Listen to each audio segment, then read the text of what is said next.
كل إنسان عنده نظرته الخاصة للدنيا. بالنسبة لي المدينة خنقة، تلوث، ستريس وبرشا حس. هذاك علاش هربت من بيروت وجيت للطبيعة، للحياة.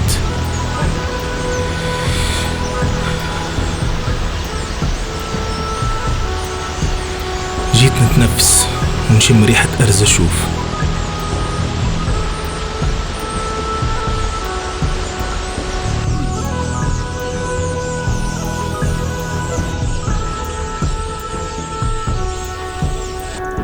مغامرتنا اليوم نوصلوا قمة هاك الجبل العالي المغطي بالثلج.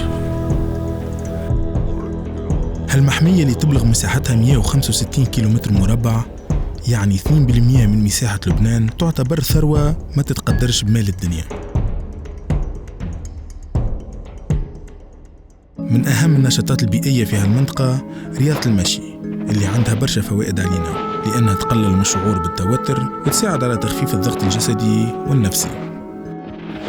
التعب مخلوف والمتعة في الثنية.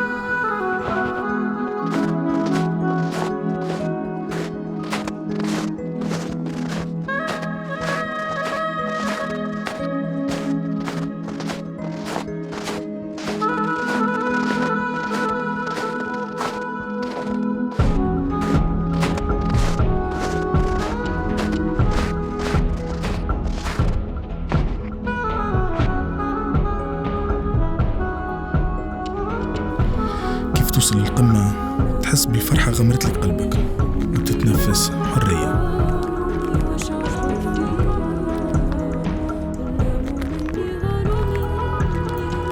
ما تنسوش تعملوا سبسكرايب وتشغلوا النقوز، لأنه الجمعة الجاية باش نهزكم معايا في مغامرة جديدة في بلاصة جديدة.